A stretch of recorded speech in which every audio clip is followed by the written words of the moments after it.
ഗവർണറും സംസ്ഥാന ഗവൺമെൻറ്റും തമ്മിലുള്ള ഒരു വിവാദം എപ്രകാരമാണ് ഈ തെരഞ്ഞെടുപ്പിൽ പ്രതിഫലിക്കുക, അതിൽ ആരുടെ ഭാഗമാണ് ശരി എന്നുള്ളത് ജനങ്ങൾ വിലയിരുത്തും. അതൊരു പ്രധാന വിഷയമാണ്. അതുപോലെ കേരളത്തോട് വിവേചനം കാണിക്കുന്നു, പണം ആവശ്യത്തിന് കടമെടുക്കാൻ അനുവദിക്കുന്നില്ല, അല്ലെങ്കിൽ കേരളത്തിന് കിട്ടേണ്ട നികുതി വിഹിതം കൃത്യമായി കിട്ടുന്നില്ല എന്നുള്ള വാദങ്ങൾ അടിസ്ഥാനപ്പെടുത്തിയാണ് പലയിടത്തും തെരഞ്ഞെടുപ്പ് വേദികളിൽ പ്രഭാഷണങ്ങളിലും പ്രസംഗങ്ങളിലുമൊക്കെ വാദമുഖങ്ങളും മുനകളുമായി ഉയരുന്നത്. രാജ്യത്ത് വരാൻ പോകുന്ന പൊതു തെരഞ്ഞെടുപ്പിനെക്കുറിച്ച് രാഷ്ട്രീയ നിരീക്ഷകനായ ഡോക്ടർ CA ജോസൂട്ടി വിലയിരുത്തുന്നു. സ്വാഗതം ശ്രീ ജോസൂട്ടി. ഈ തെരഞ്ഞെടുപ്പിന് നിരവധി പ്രത്യേകതകളുണ്ട്. ഒന്ന്, മോദി മൂന്നാം വട്ടം അധികാരത്തിൽ വരുമോ ഇല്ലയോ എന്നുള്ളത് രാജ്യം ഉറ്റുനോക്കുന്നു. 400 എന്ന സംഖ്യയിലേക്കുമാണ് BJP ഉന്നം വെച്ചിരിക്കുന്നത്. രാജ്യത്ത് കോൺഗ്രസ് നിഷ്പ്രഭമായി പോകാനുള്ള സാധ്യതയിലേക്കും ഉണ്ട്. ഇപ്പോൾ ഇത്തരത്തിലുള്ള നിരവധി ചോദ്യങ്ങളാണ് നിൽക്കുന്നത്. അതിനോടൊപ്പം തന്നെ ദക്ഷിണേന്ത്യയിൽ BJP വേരുറപ്പിക്കുമോ? ഏത് തരത്തിൽ കാര്യങ്ങൾ വിശദീകരിക്കുക? നമ്മുടെ രാജ്യം 18ാമത് ലോക്സഭ പൊതു തിരഞ്ഞെടുപ്പിലേക്ക് അടുത്തു കഴിഞ്ഞു. അതിൻ്റെ പ്രഖ്യാപനങ്ങളും മറ്റുമൊക്കെ ഇലക്ഷൻ കമ്മീഷൻ നടത്തിക്കഴിഞ്ഞു. അപ്പം നമ്മുടെ കേരളത്തിൽ കൂടി വരുന്ന ചൂടിനോടൊപ്പം തന്നെ കിടപിടിക്കുന്ന ഇലക്ഷൻ പ്രചരണ ചൂടുകൾ കേരളത്തിലും ഇന്ത്യയിലും ആകമാനം നമുക്ക് കാണുവാൻ കഴിയും. ഒരു ഭാഗത്ത് BJP നേതൃത്വം നൽകുന്ന NDAയും മറുഭാഗത്ത് ഇന്ത്യ എന്ന് പറയുന്ന കോൺഗ്രസ് നേതൃത്വം നൽകുന്ന സഖ്യവും, മറ്റ് ചില പ്രദേശങ്ങളിൽ പ്രാദേശിക അടിസ്ഥാനത്തിലുള്ള മുന്നണികളും പാർട്ടികളുമൊക്കെ മത്സരിക്കുന്നു. സൂചിപ്പിച്ചതുപോലെ BJP മൂന്നാം തവണ അധികാരത്തിൽ എത്തും എന്ന പ്രതീക്ഷയോടുകൂടി മോദി ഗ്യാരണ്ടി, മോദിയുടെ ഉറപ്പ് എന്ന മുദ്രാവാക്യം മുഴക്കി 400-ൽ പരം സീറ്റ് നേടി ഇന്ത്യയിൽ തങ്ങളുടെ അധീശത്വം ഉറപ്പിക്കുവാൻ വേണ്ടിയിട്ടുള്ള ശ്രമവും അതിനു വേണ്ടിയിട്ടുള്ള വളരെ ശാസ്ത്രീയമായിട്ടുള്ള രാഷ്ട്രീയ പ്രവർത്തനങ്ങളും ഒരു സൈഡിൽ നടക്കുന്നു. എന്നാൽ അങ്ങനെ ഇന്ത്യ BJPക്ക് വിട്ടുകൊടുക്കുവാൻ തയ്യാറല്ല എന്ന് പറഞ്ഞുകൊണ്ട് കോൺഗ്രസിൻ്റെ നേതൃത്വത്തിൽ മറ്റൊരു സഖ്യം. പക്ഷേ ആ സഖ്യത്തിൽ പല രീതിയിലുള്ള പ്രശ്നങ്ങളും പൊട്ടലുകളും ചീറ്റലുകളും അങ്ങോട്ടും ഇങ്ങോട്ടുമുള്ള കാലുമാറ്റങ്ങളും എല്ലാം നടന്നുകൊണ്ട് വളരെ ജനാധിപത്യത്തിൻ്റെ ഉത്സവമെന്ന് പറയുന്ന തിരഞ്ഞെടുപ്പ് അതിൻ്റെ എല്ലാ മേളക്കൊഴുപ്പോടും കൂടി അരങ്ങേറുവാൻ പോവുകയാണ്. ഇത് ജനാധിപത്യത്തിൻ്റെ ഉത്സവമാണെങ്കിൽ, ജനാധിപത്യത്തിൻ്റെ ഉത്സവം എന്ന് പറയുന്നത് ജനങ്ങളുടെ ജീവഗന്ധിയായിട്ടുള്ള പ്രശ്നങ്ങൾ ചർച്ച ചെയ്യുന്ന വേദിയായതുകൊണ്ടാണ് അതിനെ ജനാധിപത്യത്തിൻ്റെ ഉത്സവം എന്ന് പറയുന്നത്. ജനങ്ങളുടെ ശബ്ദം തിരഞ്ഞെടുപ്പ് വേളകളിലാണ് ഏറ്റവും ശക്തമായി ഉന്നയിക്കപ്പെടുന്നത്, കേൾക്കുന്നത്. കാരണം എല്ലാ രാഷ്ട്രീയ പാർട്ടികളും ജനങ്ങളുടെ പ്രശ്നങ്ങൾ ചർച്ച ചെയ്യുവാനും അതിന് പരിഹാരങ്ങൾ മാനിഫെസ്റ്റോയിലൂടെ നിർദ്ദേശിക്കുവാനും നയങ്ങളായും മറ്റുമൊക്കെ അവതരിപ്പിച്ചുകൊണ്ടാണ് ജനങ്ങളുടെ വിശ്വാസം, വോട്ട് നേടിയെടുക്കുവാൻ ശ്രമിക്കുന്നത്.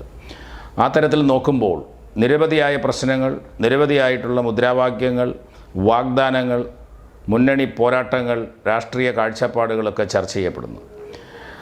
കേരളത്തെ സംബന്ധിച്ചിടത്തോളം നമ്മൾ കേരളത്തിൻ്റെ പശ്ചാത്തലത്തിൽ ഈ 18ാം ലോക്സഭാ തിരഞ്ഞെടുപ്പിനെ വിലയിരുത്തുമ്പോൾ നോർത്ത് ഇന്ത്യയിൽ നിന്ന് വ്യത്യസ്തമായിട്ട് BJPക്ക് ശക്തമായ ഒരു സാന്നിധ്യം കേരളത്തിൽ ഉണ്ട് എന്ന് നമുക്ക് പറയാൻ കഴിയില്ല. അത് വളർന്നു വരുന്നൊരു പാർട്ടിയാണ്. കഴിഞ്ഞ കുറേ വർഷങ്ങളായി അതിൻ്റെ ശതമാനം വർദ്ധിപ്പിക്കുന്നുണ്ട്. എന്നിരുന്നാലും കേരളത്തിൻ്റെ കോണ്ടെക്സ്റ്റിൽ UDFും LDFും തമ്മിലുള്ള ഒരു മത്സരമാണ് നടക്കുന്നത്. അങ്ങനെയാണെങ്കിലും പല സീറ്റുകളിലും BJPക്ക് നിർണായകമായ സ്വാധീനമുണ്ട്. എല്ലാ മണ്ഡലങ്ങളിലും ഒരു നിശ്ചിത ശതമാനം വോട്ട് BJPക്കുണ്ട്. ആ വോട്ട് ആര് ജയിക്കും ആര് തോക്കും എന്നത് തീരുമാനിക്കും.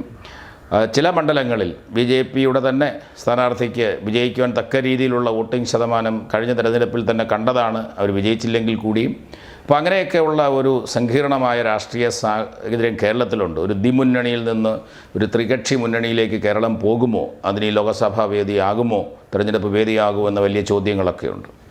ആദ്യം നമുക്കിവിടെ ഒന്ന് പരിശോധിക്കാവുന്നത് എത്തരത്തിലുള്ള പ്രശ്നങ്ങളൊക്കെയാണ് ഈ തെരഞ്ഞെടുപ്പുമായി ബന്ധപ്പെട്ട് വിവിധ രാഷ്ട്രീയ പാർട്ടികൾ ഉന്നയിക്കുന്നത്, പൊതുജനങ്ങൾ ചർച്ച ചെയ്യുന്നത്. വിവാദങ്ങൾ എല്ലായ്പ്പോഴും തിരഞ്ഞെടുപ്പിൻ്റെ ഭാഗമാണ്. ഈ തെരഞ്ഞെടുപ്പിൽ ഏറ്റവും വലിയ വിവാദമായി ഈ അടുത്ത കാലത്ത് കണ്ട 2-3 കാര്യങ്ങൾ കേരളത്തിൻ്റെ പശ്ചാത്തലത്തിൽ പറയുകയാണെങ്കിൽ പൗരത്വ ഭേദഗതി ബില്ലുമായി ബന്ധപ്പെട്ടിട്ടുള്ള വ്യത്യസ്തമായ അഭിപ്രായങ്ങൾ പ്രത്യേകിച്ചും കേരളത്തിൽ വലിയ രീതിയിൽ ഉന്നയിക്കപ്പെട്ടിട്ടുണ്ട്. അത് എത്രമാത്രം ശരിയാണ്, തെറ്റാണ്, ആര് പിന്തുണയ്ക്കുന്നില്ല എന്നുള്ളത് കേരളത്തിലെ തിരഞ്ഞെടുപ്പിൻ്റെ വേളയിൽ വലിയ രീതിയിൽ ഉന്നയിക്കപ്പെടുന്നുണ്ട്. പ്രത്യേകിച്ചും വലിയ രീതിയിൽ ന്യൂനപക്ഷ സാന്നിധ്യമുള്ള കേരളം പോലെയുള്ള ഒരു സംസ്ഥാനത്ത് അതിന് വളരെ പ്രസക്തിയുണ്ട്. ചിലപ്പോൾ നോർത്ത് ഇന്ത്യയിലും അതിന് വലിയ പ്രസക്തിയുണ്ട്. കാരണം അതിൻ്റെ അടിസ്ഥാനത്തിൽ വോട്ടുകൾ പല രീതിയിൽ ധ്രുവീകരിക്കപ്പെടുവാനുള്ള സാധ്യത വളരെ ഏറെയാണ്. അതുപോലെ തന്നെ മറ്റൊരു പ്രധാനപ്പെട്ട വിഷയം രാമക്ഷേത്ര നിർമ്മാണം. ബഹുഭൂരിപക്ഷം വരുന്ന ഹിന്ദു ജനതയെ സംബന്ധിച്ചിടത്തോളം രാമൻ ദൈവമാണ്, അഭിമാനമാണ്.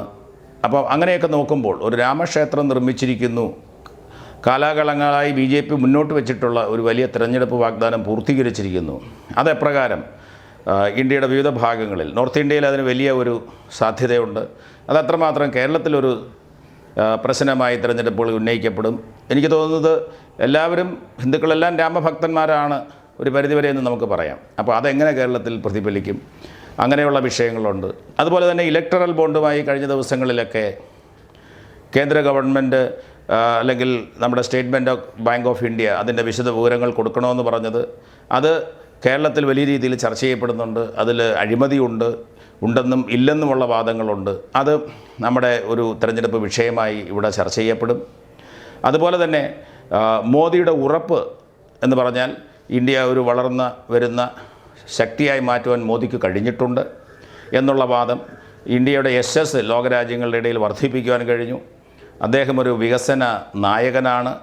രാജ്യസുരക്ഷയ്ക്ക് വലിയ പ്രാധാന്യം നൽകുന്നുണ്ട്. ഇന്ത്യക്കാരനെ അഭിമാനിക്കാൻ തക്ക രീതിയിലുള്ള പല നേട്ടങ്ങൾ കൈവരിച്ചു.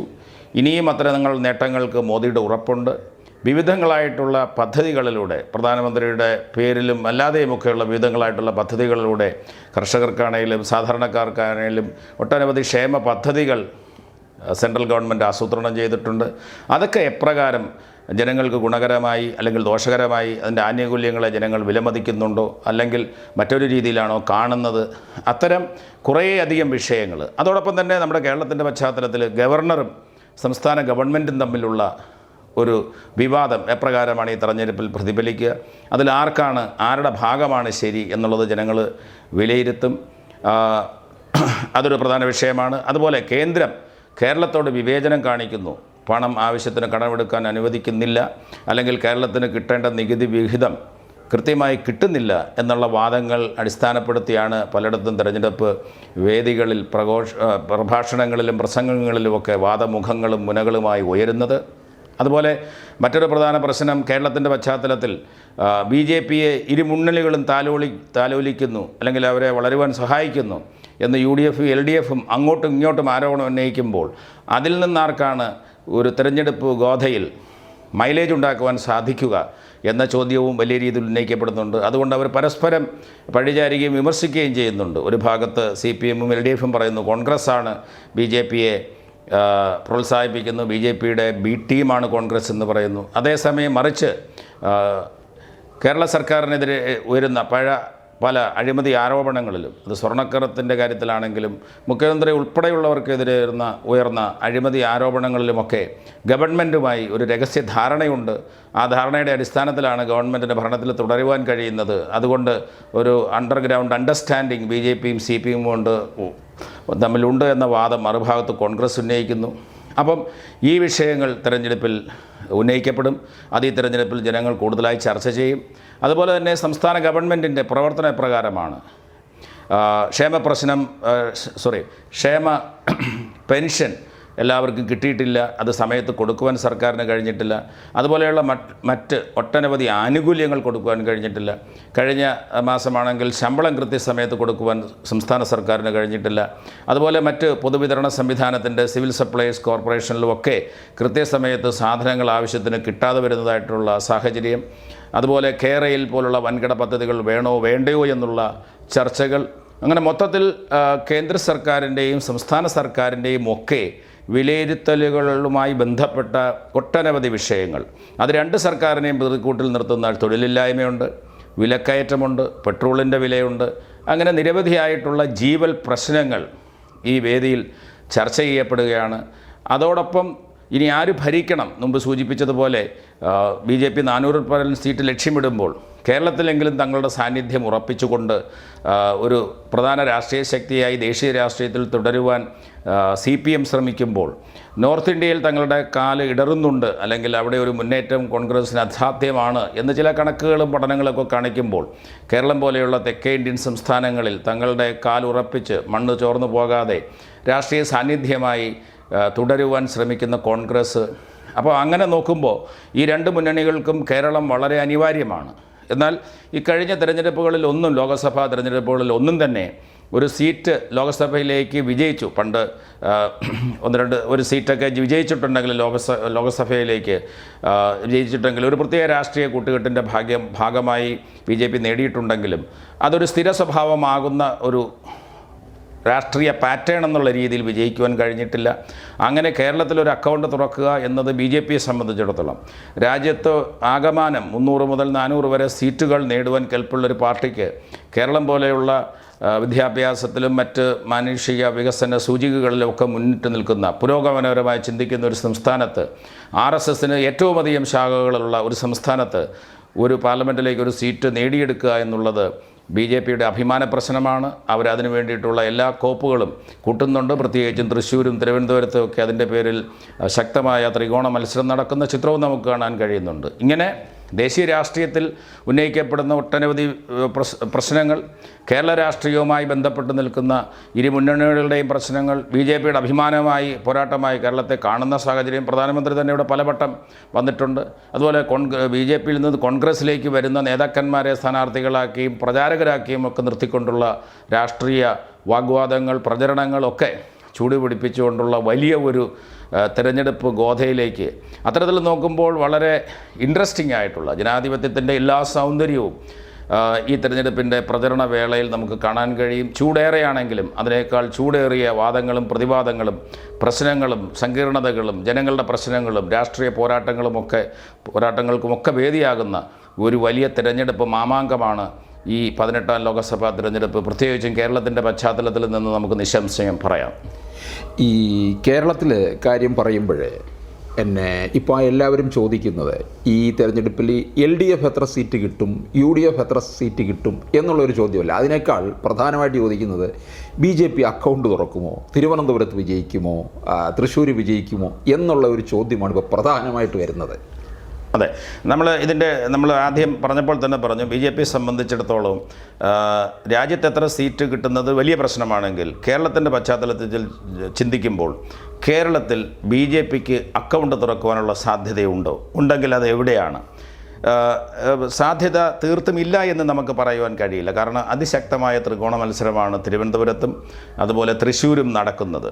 കഴിഞ്ഞ പ്രാവശ്യം തന്നെ തിരുവനന്തപുരത്ത് കുമ്മനം രാജശേഖരൻ രണ്ടാമത് വന്നു. തൃശ്ശൂർ ചെറിയ വോട്ട് വ്യത്യാസത്തിലാണ് സുരേഷ് ഗോപി ലോക്സഭാ തിരഞ്ഞെടുപ്പിൽ മൂന്നാമത് വന്നത്. ആ ഒരു ശതമാനം മറികടക്കുക എന്ന് പറയുന്നത് അപ്രാപ്യമായൊരു കാര്യമാണ് എന്ന് നമുക്ക് പറയുവാനായിട്ട് സാധിക്കില്ല. പക്ഷേ കഴിഞ്ഞ 2 പ്രാവശ്യവും BJP പ്രത്യേകിച്ചും തിരുവനന്തപുരത്തുമൊക്കെ പരാജയപ്പെട്ടത് നമുക്കറിയാവുന്നതുപോലെ പ്രത്യേക രീതിയിൽ വോട്ടിംഗ് നടന്നതുകൊണ്ടുകൂടിയാണ്. അപ്പോൾ അതുകൊണ്ട് അതിനെ മറികടക്കുവാൻ കഴിയുമോ എന്ന് ചോദിച്ചാൽ ഒരു കാര്യം നമുക്ക് പറയാൻ കഴിയും. മോദിയുടെ ഒരു വ്യക്തിപ്രഭാവം കഴിഞ്ഞ വർഷങ്ങളിൽ നിന്ന് വ്യത്യസ്തമായിട്ട്, കഴിഞ്ഞ വർഷങ്ങളിലും അതുണ്ടായിരുന്നു, അതിനൊരു ചെറിയ വളർച്ച കേരളത്തിൽ ഉണ്ടാകുന്നു എന്ന് നമുക്ക് കാണാൻ കഴിയും. എനിക്ക് അങ്ങനെയാണ് വിലയിരുത്താൻ കഴിയുന്നത്. മോദിക്ക് ഒരു കഴിഞ്ഞ പ്രാവശ്യം ഉണ്ടതിനേക്കാൾ കുറച്ചും കൂടെ ഒരു റേറ്റിംഗ് ഇന്ത്യ മൊത്തത്തിൽ വലിയ രീതിയിലുണ്ട്, കേരളത്തിലും അത് ചെറിയ രീതിയിൽ കൂടിയിട്ടുണ്ട്. അപ്പോൾ അങ്ങനെ BJPയുടെ ഒരു ചെറിയ ശതമാനം വോട്ട് വളർച്ച കഴിഞ്ഞതിൽ നമുക്ക് 12, 15 അങ്ങനെയൊക്കെയുള്ളൊരു ശതമാനമാണ് കാണുന്നത്. അതിൽ നിന്നൊരു 2, 3, 4 ശതമാനമൊക്കെ വോട്ട് BJPക്ക് കൂടുവാനുള്ളൊരു സാധ്യതയുണ്ട്. എനിക്ക് തോന്നുന്നത് കേന്ദ്ര സർക്കാരിൻ്റെ ഭരണ മികവാണ് BJP മുന്നോട്ട് വയ്ക്കുന്നത്. രാജ്യം വളർന്നു, വികസനമുണ്ടായി, രാജ്യം വലിയ നേട്ടങ്ങളിലേക്ക് പോകുന്നു, നിങ്ങളുടെ ക്ഷേമങ്ങളും ജനങ്ങളുടെ വിവിധങ്ങളായിട്ടുള്ള പ്രശ്നങ്ങളും എടുക്കും, അത് മോദിയുടെ ഉറപ്പാണ് എന്ന് പറയുമ്പോൾ കേന്ദ്രഭരണം ഒരു പരിധിവരെ വിലയിരുത്തപ്പെടുന്നൊരു സാഹചര്യം വരുമ്പോൾ BJPക്ക് കുറച്ച് വോട്ടുകൾ കിട്ടുവാനുള്ളൊരു സാധ്യതയുണ്ട്. ആ രീതിയിലുള്ളൊരു പൊളിറ്റിക്കൽ കമ്മ്യൂണിക്കേഷൻ, ഒരു പെർസെപ്ഷൻ ക്രിയേറ്റ് ചെയ്യുന്നതിൽ BJP രാജ്യം തൊട്ടാകെ വിജയിച്ചിട്ടുണ്ട് എന്ന് വേണം കരുതാൻ. ആ ഒരു പശ്ചാത്തലത്തിൽ വളരെ ശക്തരായിട്ടുള്ള 2 സ്ഥാനാർത്ഥികളുടെ 2 മണ്ഡലങ്ങൾ BJPക്ക് ചിലപ്പോൾ സാധ്യത ഇല്ല എന്ന് തീർത്ത് പറയാൻ കഴിയില്ല. പക്ഷേ അവിടെ ശക്തമായ മത്സരം കഴിഞ്ഞ പ്രാവശ്യം ഉണ്ടായിരുന്നു. അപ്പോൾ ഈ ത്രികോണ മത്സരത്തിലും പിന്നീട് അവസാന ഘട്ടങ്ങളിൽ വരുന്ന നീക്കുപോക്കുകളുടെയും അടിയൊഴുക്കുകളുടെയൊക്കെ ഫലമായി അത് ആ ഫലം എപ്രകാരമായിത്തീരും എന്ന് നമുക്കിപ്പോൾ പറയാൻ പറ്റില്ല. പക്ഷേ തുല്യ ശക്തികളായി പോരടിക്കുമ്പോൾ അവിടെ ആരും വിജയിക്കാൻ ഉള്ള സാധ്യതയുണ്ടെന്ന് പറയുമ്പോൾ ബി ജെ പിക്ക് സാധ്യതയില്ല എന്ന് നമുക്ക് പറയാൻ കഴിയില്ല. അങ്ങനെ ഒരു സാധ്യത ബി ജെ പിക്ക് ഉണ്ട്. പക്ഷേ ഇതിനു മുമ്പ് ഒരു ലോക്സഭാ സീറ്റ് വിജയിച്ചിട്ടില്ലാത്തത് കൊണ്ട് അതൊരു പാറ്റേണായി വരാൻ സാധ്യതയുണ്ടോ എന്ന് ചോദിച്ചാൽ നിലവിൽ നമുക്ക് ഇല്ല എന്ന് പറയാം. പക്ഷേ ഒരു പാറ്റേണിൻ്റെ തുടക്കമായി മാറാനുള്ള സാധ്യത പൂർണ്ണമായും തള്ളിക്കളയുവാനും കഴിയില്ല.